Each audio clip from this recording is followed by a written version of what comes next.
diplomata da fé. E ele diz aqui, o presbítero, como ele se autodenomina, ao amado Gaio, a quem eu amo por causa da verdade. Ele está admirado, porque um dos seus pastores vive na verdade, pratica a verdade. Um dia, Mahatma Gandhi, grande líder indiano, visitou uma aldeia e foi interpelado por uma senhora. E aquela senhora disse: Mahatma Gandhi, eu tenho um filho ainda muito pequeno, de 9 anos, que é viciado em açúcar. E açúcar faz mal, prejudica, provoca cáries, provoca baixa imunidade. Por favor, o senhor sendo um homem de muito respeito, se o senhor for na minha casa disser para o meu filho, não coma açúcar, eu tenho certeza que ele não vai fazê-lo. O senhor pode ir? Ele disse: minha senhora, daqui 15 dias eu retornarei a essa aldeia. Então, daqui 15 dias, a senhora, por favor, me procura, porque eu faço questão de ir até a sua casa para dizer para o seu filho parar de comer açúcar. Mas vamos hoje eu não posso, minha senhora. Mas daqui 15 dias eu te dou a palavra que eu vou à sua casa e eu vou dizer para o seu filho não comer mais açúcar. Conforme ele havia prometido, ele retorna 15 dias depois. E chegando lá, naquela aldeia, aquela mulher o interpela novamente e diz: hoje o senhor vai? Não, estou pronto para ir lá dizer para o teu filho não comer açúcar. Ele então foi numa casa muito humilde e ele se sentou num banco de madeira e colocou o garoto aqui na coxa e disse: olha para os teus olhos, menino, quer dizer que você é viciado em comer açúcar? Sua mãe estava dizendo que quando procura o açúcar já acabou. E ele não sabia para onde estava indo o açúcar, e descobriu que você tinha um pote de açúcar que você carregava consigo as escondidas. Isso prejudica. Eu vim aqui para te dizer para você não comer açúcar. Olha para os meus olhos. Você promete para Mahatma Gandhi que você não vai comer mais açúcar? E ele então disse: eu prometo, eu não vou comer mais açúcar. Só açúcar que minha mãe me der. Numa refeição, numa lanche, ou numa sobremesa e etc. Mas eu não vou comer por mim mesmo mais açúcar. Então ele se despede e vai embora. Aí a mulher, a mãe daquela criança, o interpela no portão e diz uma coisa tão simples: menino, não coma açúcar. O senhor me fez esperar 15 dias, retornar até onde o senhor estava para poder trazer o senhor aqui. O senhor não poderia ter feito isso 15 dias antes? Ele disse: não, minha senhora, não poderia, porque há 15 dias eu também era viciado em comer açúcar. Eu tive que me autodisciplinar. Eu tinha que ter moral, hombridade, honradez para poder dizer para o teu filho não coma açúcar. Já pensou se eu dissesse isso para ele? Se eu também era um viciado em açúcar, eu tive que ter domínio sobre o meu mau hábito, o meu vício, para ter propriedade, legitimidade, competência para dizer para o teu menino não coma açúcar. E é isto que encantava João.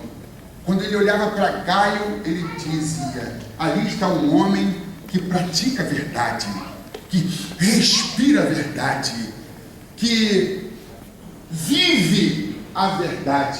E ele tece um elogio para Gaio. E este é o primeiro pastor citado pelo pastor João, autor desta carta. E ele diz mais: amado, oro na expectativa de que tenhas boa saúde, que sejas bem sucedido em tudo o que empreenderes, assim como é próspera a tua alma.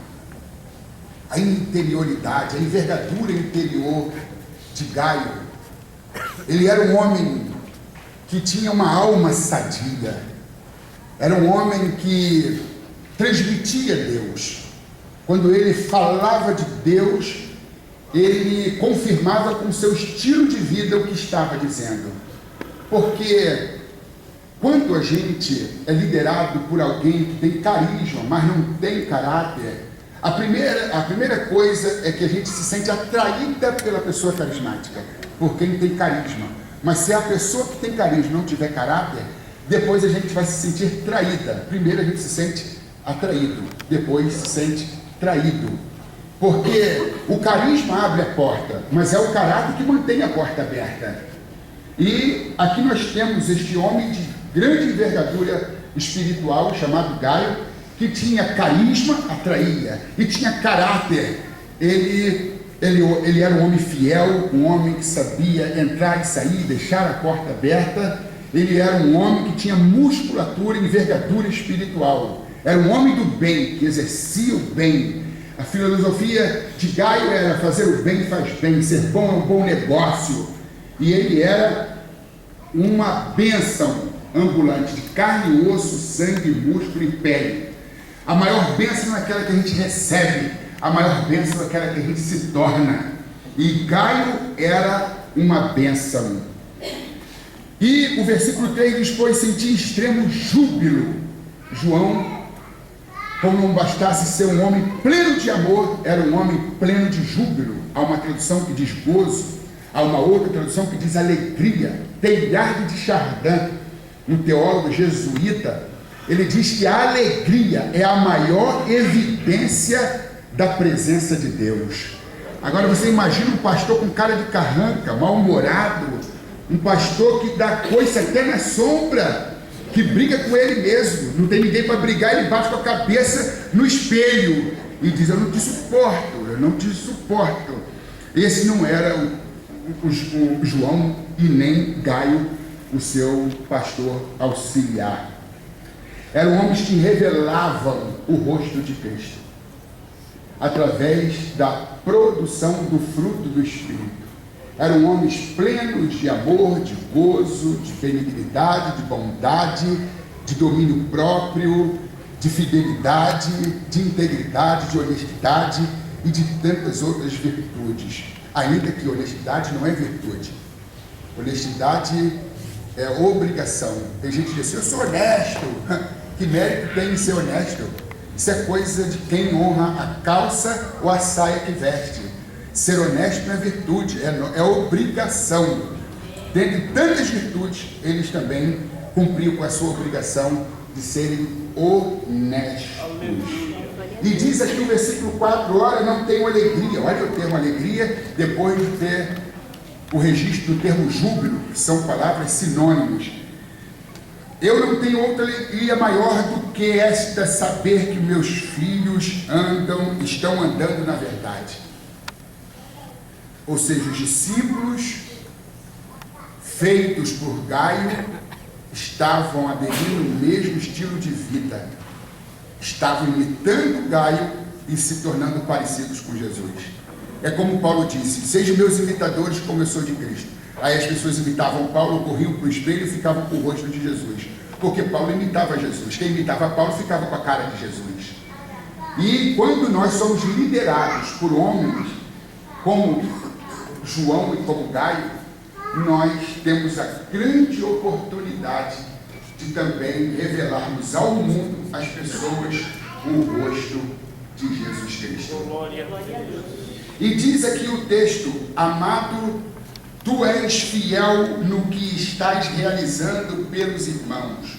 Sua vida não era autocentrada, não era uma vida egoísta, não era uma vida egocêntrica, ele vivia para os outros. Ele era uma bênção, como já disse, de carne, ossos, músculo e pele. Não era um homem só de palavras, blá, blá, blá. Ele era um homem de atitude. Ele era um homem que vivia a fé. Ele a colocava em prática. Porque as palavras são anões, os exemplos são gigantes. 1 grama de exemplo vale mais do que 1 tonelada de blá blá blá ou de sermões.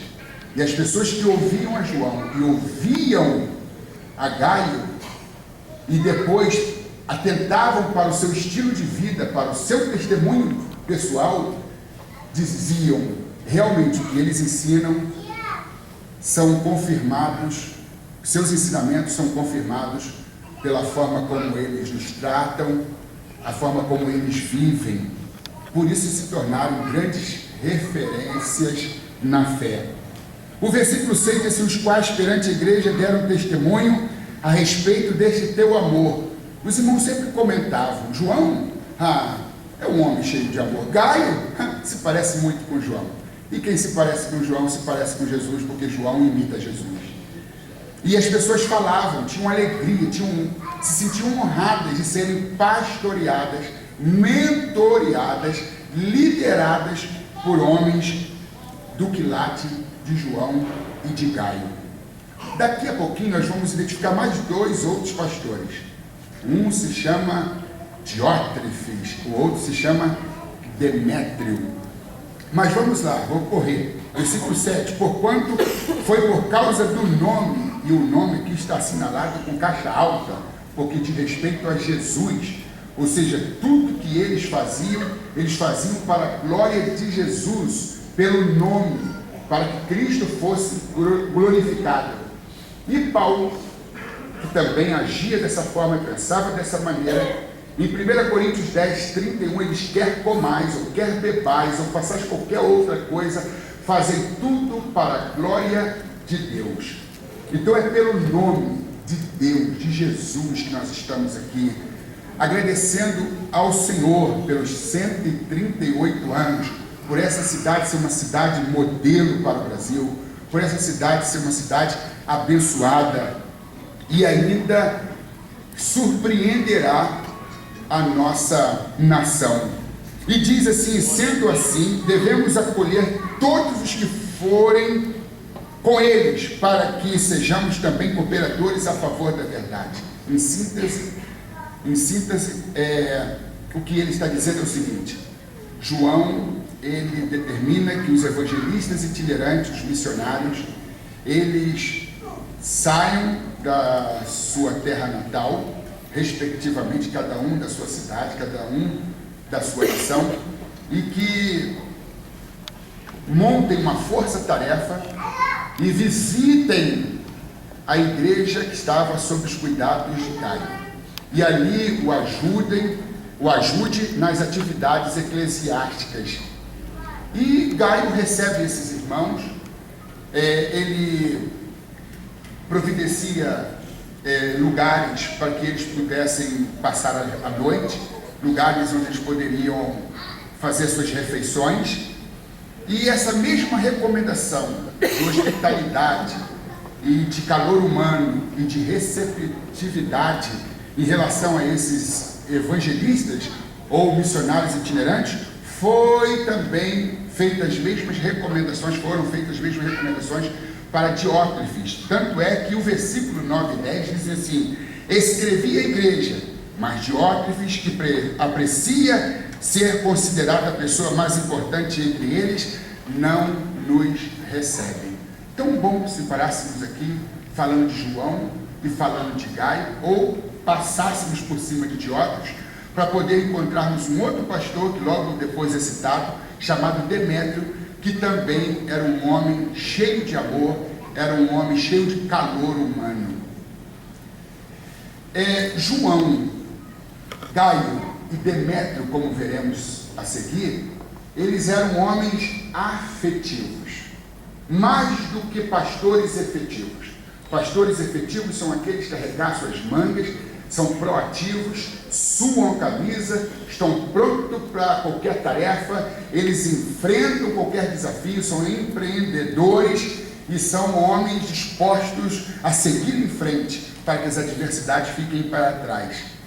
Mas não basta sermos efetivos, nós precisamos de pastores afetivos.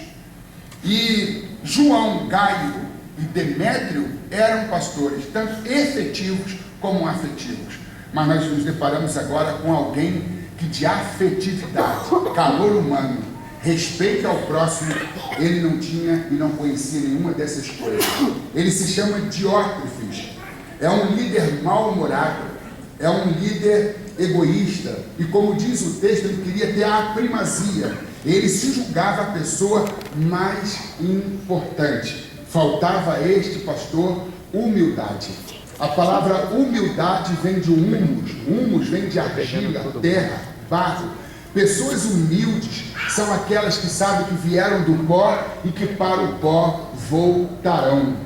Fernando Pessoa, um grande poeta português, ele diz que o homem é um cadáver adiado, se não o é agora, o será depois. Então, essa questão de se achar mais importante, de se achar exclusiva, de se achar de uma matéria, na verdade, superior, porque não existe aqui alguém que seja de aço inoxidável, de ferro. Todo mundo aqui é como eu, comedor de arroz, feijão e ovo, que faz a alegria do povo, e feito de carne, ossos, sangue, músculos e pele. Eu, por exemplo, gosto de visitar, que no Brasil não tem essa cultura de lápides, né? De lápides. Eu sou um colecionador de frases de lápides. Uma vez eu me deparei com uma lápide assim: aqui estamos nós, no jazigo de uma família importante. Aqui estamos nós, esperando por vós. Sai pra lá. Só quando eu completar 138 anos. Meus queridos irmãos, a gente morre, tem que logo se livrar do corpo, porque a gente entra num estado de putrefação que ninguém suporta. Pode botar formal e outros produtos químicos, porque se não se livrar do corpo rapidamente, a gente vai explodir e a gente vai feder muito. Então, altivez. Esse pastor era um pastor altivo. Esse pastor era um pastor que queria ser a voz. Nós somos uma voz. A voz é Deus. A voz é Jesus. Somos vozes. A voz já tem quem seja Deus. E diz aqui o texto: escrevia a igreja, mas Diótrefes, que procura ou ter o primado entre eles, ou aprecia ser considerada a pessoa mais importante entre eles, não nos recebe. Sabe aqueles missionários, evangelistas, itinerantes, que foram acolhidos pelo pastor Gaio? Quando eles chegaram na igreja de Diótrefes, eles foram expulsos, escorraçados. É o que diz aqui, ó. Por esse motivo, se eu for, João está dizendo, tem que ter uma conversa séria com Diótrefes. Chamarei a atenção dele para o mal que está fazendo ao proferir palavras insensatas contra nós, denúncias baratas, denuncismos baratos, calúnias e mentiras. Ele se recusa a receber os irmãos, e impede os que desejam recebê-los e os expulsa da igreja. Nós pastores fomos levantados por Deus para trazer as pessoas para dentro da igreja e não para expulsarmos essas pessoas da igreja. Agora você veja esse pastor chamado Diótrefes, que coisa feia, que atitude contraproducente. Diz aqui o texto, né? E eu gostaria de dizer uma coisa forte para vocês, eu gostaria que vocês também não se escandalizassem. Digo assim: eu, você e o escape. Mais uma vez, vamos lá. Eu, você e o escape. Paulo comparou a igreja como um corpo e Jesus como a cabeça desse corpo. E Paulo disse que esse corpo tem muitos membros: mãos, pés, olhos, narinas, ouvidos, boca.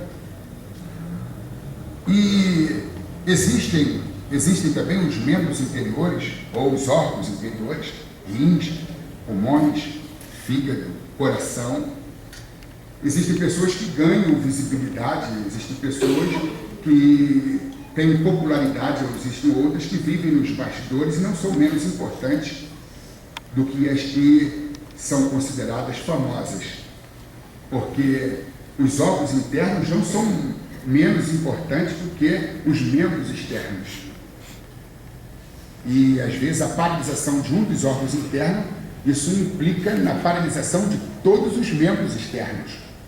Então não é essa questão de ser mais importante, é um conjunto, e cada um tem que cumprir a sua obrigação, a sua tarefa no corpo. Eu diria que João, ele era o coração do corpo de Cristo, porque é um homem cheio de amor. Não sei quantas vezes a gente leu aqui: eu amo e amados, a forma como ele trata a igreja, como ele trata as pessoas. Então João era o coração. Gaio, eu acredito que ele fosse as mãos. Era um homem solidário, generoso, um homem que estava sempre preocupado com o bem-estar alheio. Demétrio, um pastor que ainda a gente não tocou aqui na sua história de vida, na sua biografia, era assim como Gaio, um homem também pronto para ajudar, sempre disponível, um homem muito amoroso também. Talvez ele fosse os pés por onde o corpo, né, é conduzido. Mas, e eu quero crer que aqui existem ouvidos, existem pessoas aqui que são bocas, pessoas que são os olhos, pessoas que são as mãos do corpo de Cristo, que é a igreja, e Jesus sempre será o cabeça. Agora, Diótrefes, ele era o escape do corpo. Não sei se você ainda percebeu. Me perdoe a expressão que eu vou usar, que eu nunca usei essa expressão na igreja. Ele era um orifício anal rugoso. Não sei se você já encontrou gente que serve para te prejudicar, para te infernizar, para te tirar do sério. Na vida de todo Paulo existe um Alexandre Ladoeiro. Na vida de toda Penina, na vida de toda Ana existe uma Penina. Na vida de todo Moisés existem um Coré, um Datã, um Abirão, os rebelados. Na vida de todo Davi existe um Saul. E eu acredito que até para desenvolver nossa maturidade, Deus vai permitir que a gente se cruze com uma pessoa difícil, com uma pessoa tóxica, com uma pessoa amarga, com uma pessoa truculenta, com uma pessoa da estirpe de Diótrefes. Gibran Khalil Gibran, um poeta libanês, ele disse: eu aprendi a tolerância com os intoleráveis, eu aprendi a paciência com os impacientes, eu aprendi o silêncio com os faladores. As pessoas que mais me prejudicaram foram os meus maiores professores, e eu sou grato a esses professores. As pessoas que nos perturbam e nos perseguem são colocadas em nosso caminho pelo próprio Deus, para que as amemos e as relevemos no temor do Senhor. Se tropeçarmos ou rejeitarmos essas pessoas, estaremos tropeçando e rejeitando o próprio Deus. Paulo disse em Romanos capítulo 5, versículos 3, 4 e 5, que a tribulação produz paciência. Então, quando um crente ora, dizendo: Deus, me dê paciência, Deus logo providencia a tribulação. Aí alguém, e a boca está querendo travar, mas vamos segurar. Aí alguém que diz assim: se Deus dá tribulação para quem pede paciência, deixa eu ser impaciente mesmo. Olha, a impaciência é uma evidência de imaturidade. E maturidade não significa o quanto a pessoa viveu, ou melhor, não significa o quanto a pessoa viveu, sim, mas o quanto ela aprendeu. Para que Deus te leve à maturidade, à idoneidade, para que Deus torne você uma pessoa experiente, parecida com Ele, tolerante, resiliente, resignada, é bem provável que Ele permita, como assim permitiu na vida de Ana, que apareça uma Penina, na vida de Paulo, que apareça um Alexandre Ladoeiro, e na vida da igreja do Novo Testamento, da Ásia Menor, do Alto Turquia Ocidental, da qual Diótrefes era pastor, que apareça um pastor. E eu vou dizer uma coisa aqui meio complicada, principalmente para os leigos. Há igrejas que não sabem valorizar os pastores Joãos, vamos botar no plural, Gaios e Demétrios, que Deus dá a essas igrejas. E Deus dá um outro pastor muito bom, muito amoroso, muito atencioso. Essas igrejas não sabem valorizar os pastores que receberam de Deus. Vai chegar um dia que Deus vai punir essa igreja, dando um pastor como Diótrefes. E eu lendo um autor, não me lembro o nome, é americano, ele diz que Deus tem os seus pastores maus, e ele pune algumas igrejas, dando-os, de presente. E quando Diótrefes sai e entra um Gaio, quando Diótrefes sai e entra um Demétrio, essa igreja vai dizer: meu Deus, eu não quero cair no mesmo erro, eu não quero incorrer nos mesmos equívocos, eu vou amar o meu pastor. Porque às vezes é um pastor que dá problema à igreja, mas às vezes é uma igreja que traz problemas para o pastor. Nesse caso aqui, João e Gaio, Demétrio, ainda não entramos no mérito da sua história, eles eram bênçãos, eles eram grandes pastores dados à igreja, mas Diótrefes não. E como que João tratou dessa questão? Ele disse assim: eu tenho que ir lá, eu tenho que colocar tudo a pratos limpos, eu tenho que chamar a atenção dele, eu tenho que resolver este problema. Mas Diótrefes era insubordinado, ele era um brigão.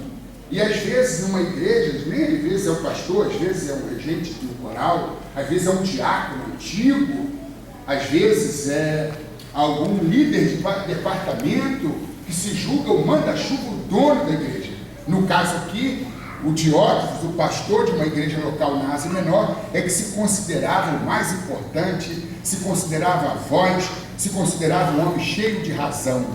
Meus irmãos, no início do meu pastoreio, eu sou pastor há 28 anos, comecei a pastorear aos 19 anos, eu também fui muito egocêntrico, eu fui assim, achava que pastor tinha que saber conjugar os verbos mandar, empurrar e determinar, mas depois eu percebi os meus erros, meus equívocos, olhando para Jesus como modelo, que sendo Jesus, o Filho legítimo de Deus, sendo Ele Deus, quando a Bíblia diz que Deus depositou em suas mãos todo o poder, o que Jesus fez? Se vestiu de avental, encheu a bacia de água, pegou a toalha e lavou os pés dos discípulos. Então, eu vim aqui também falar sobre humildade. E humildade, como eu já disse, vem de humus. É sabermos que viemos do pó e para o pó voltaremos. Santo Agostinho, bispo de Hipona, um teólogo negro argeliano, ele define o que é humildade.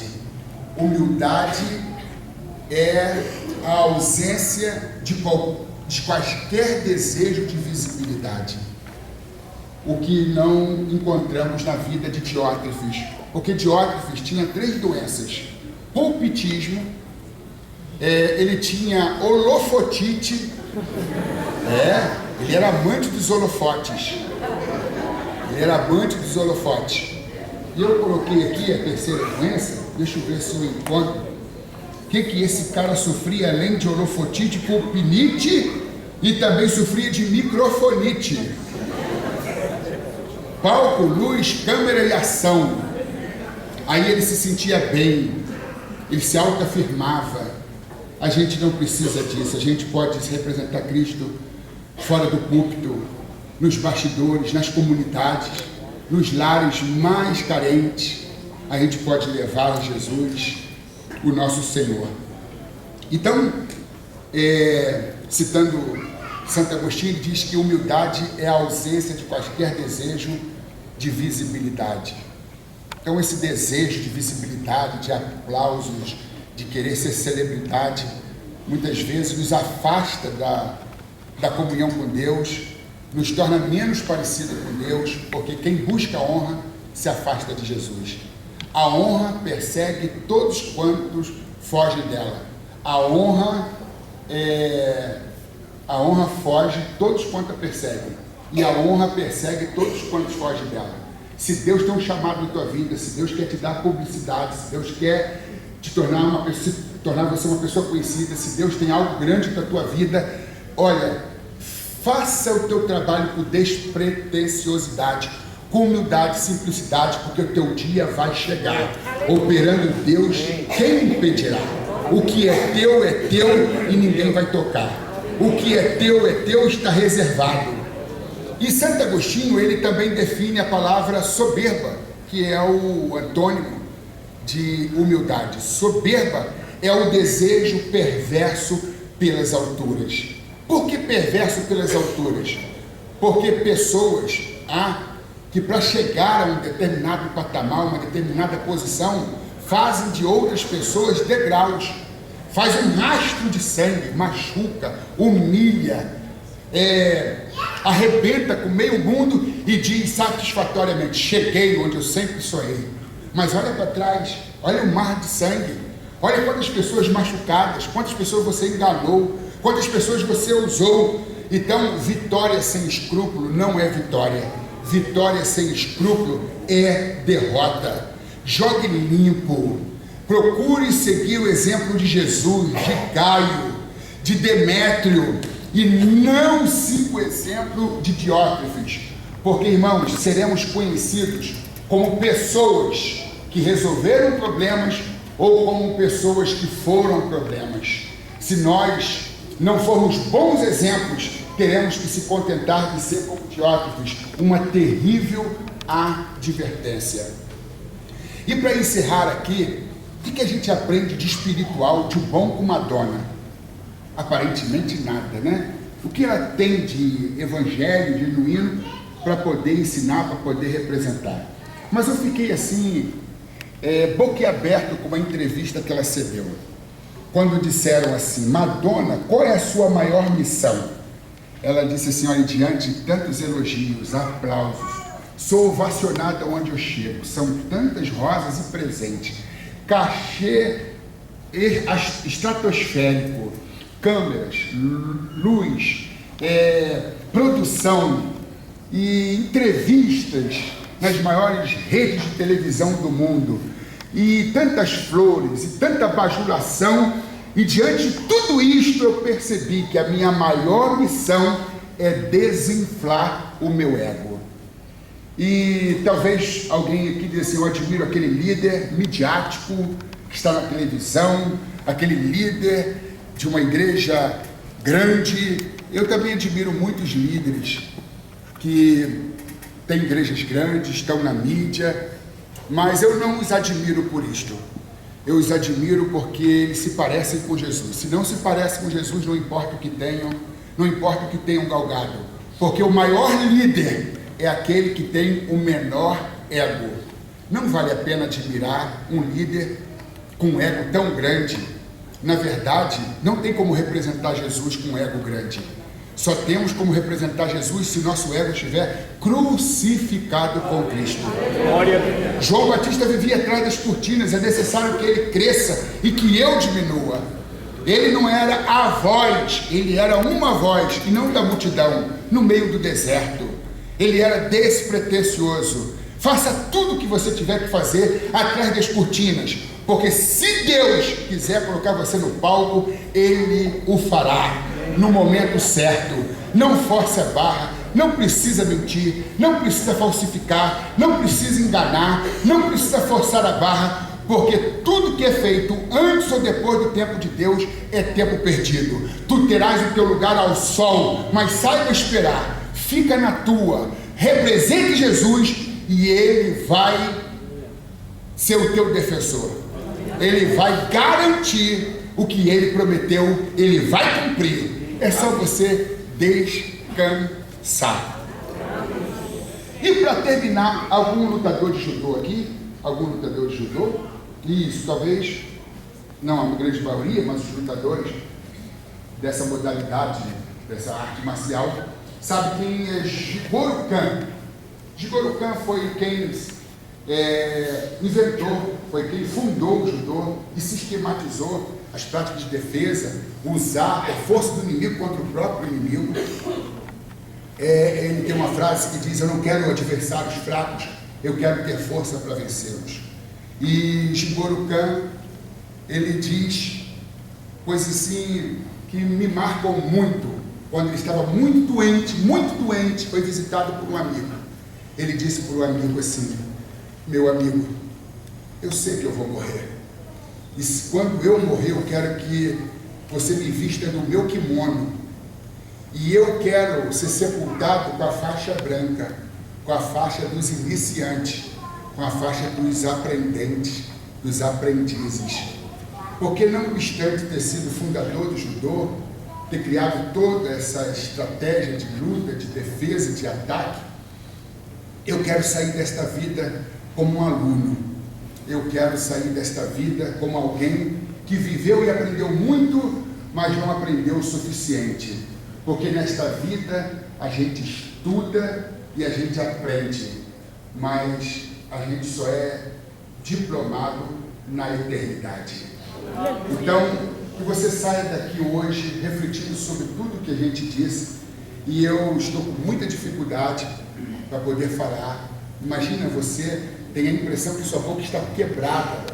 Eu não sei se você entende. O maxilar foi arrancado e trazido para frente. A mandíbula, mentoplassia, o queixo que foi um pouco para frente. tudo para poder liberar passagem de ar, que eu já não tinha, estava vivendo com baixa oxigenação no cérebro.